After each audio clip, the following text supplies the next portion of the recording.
অনেক সময় মানুষ মন ভরে যাওয়ার পর নানান অজুহাত দিয়ে সম্পর্ক ছিন্ন করে। একটা কথা সবসময় মনে রেখো, কারো সামনে ভিক্ষা করে সম্মান বা ভালোবাসা কোনোটাই পাওয়া যায় না। কান্নার কোনো ওজন নেই, কিন্তু যখন সেগুলি ঝরে যায় তখন মন হালকা হয়ে যায়। কিছু মানুষ আমাদের জীবনে আসে শুধু আমাদের বিশ্বাস ভাঙার জন্য। এই কথা বুঝতে আমার অনেক সময় লেগেছে যে সবার জন্য ভালো হওয়া আমার জন্য ভালো নয়।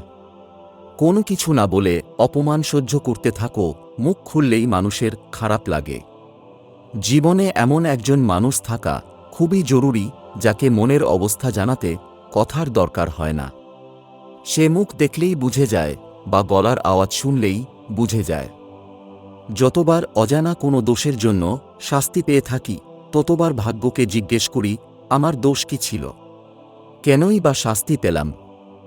জীবনের এই পর্বটাও কেটে যাবে, একটু ধৈর্য ধরো। সুখ যখন থেমে থাকে না, তখন দুঃখের সাহস কোথায়? কিভাবে থেমে থাকবে এই দুঃখ? একদিন তো তাকে চলে যেতেই হবে। শুধু নিজের আর সৃষ্টিকর্তার উপর বিশ্বাস রাখো। অনেকবার এরকমও হয়, ভেতরে অনেক বেশি কষ্ট আছে, সেই কষ্টে বুক ফেটে যাচ্ছে, তবুও চোখ থেকে এক ফোঁটাও অশ্রু ঝরে না।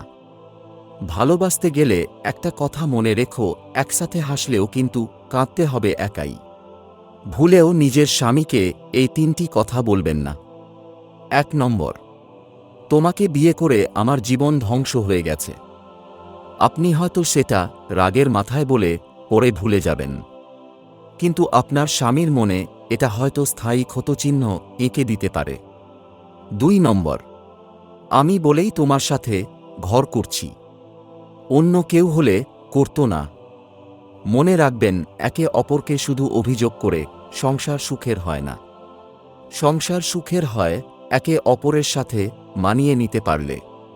3 নম্বর, অমুকের বরকে দেখেছ, সে তোমার মতো নয়। মনে রাখবেন, কেউ কিন্তু নিজের সাথে অন্যের তুলনা করা পছন্দ করে না, আর এতে কেউ রাতারাতি শুধরেও যেতে পারে না। জীবনের গন্তব্য খুঁজে পাবে একদিন, কিন্তু তুমি সেই মানুষগুলোকে পাবে না যাদের মন থেকে চাও, যাদের সাথে তুমি সময় কাটাতে চাও, যাদেরকে তুমি ভালোবাসতে চাও। একটা সময় ছিল যখন তোমার সাথে কথা বলা শেষ হতো না, আজ কথা বলার জন্য সেই তুমি নেই। রাগ তার উপর নয়, নিজের উপর আসে, কেন আমি তাকে এতটা চেয়েছিলাম। কারো কাছ থেকে দূরে থাকার সবচেয়ে কঠিন অংশ হলো সেটা যখন তুমি বুঝতে পারো যে তুমি যতই দূরে চলে যাও, তবুও তার স্মৃতি তোমার থেকে দূরে চলে যাবে না। স্মৃতিগুলো সব সময় মনে পড়বে এবং তোমাকে তিলে তিলে শেষ করে দেবে সেই স্মৃতি। একটি ছোট শিশুর কান্না এবং ভালোবাসার কান্না দুটোই একই জিনিস, দুজনেই জানে ব্যথা কোথায়, কিন্তু কাউকে বলতে পারে না। পরিস্থিতি আমার এই মুখের হাসি কেড়ে নিয়েছে, অন্যথায় আমি যেখানেই বসতাম সেখানেই সবাইকে হাসাতাম। ভিডিওটি ভালো লাগলে একটি লাইক, কমেন্ট, শেয়ার ও সাবস্ক্রাইব করে পাশে থাকা বেল আইকনটি অল করে রাখবেন, যাতে পরবর্তী ভিডিওর নোটিফিকেশন আপনার কাছে সবার আগে পৌঁছতে পারে। ভালো থাকবেন, সুস্থ থাকবেন, আপনার জীবন সুন্দর হোক।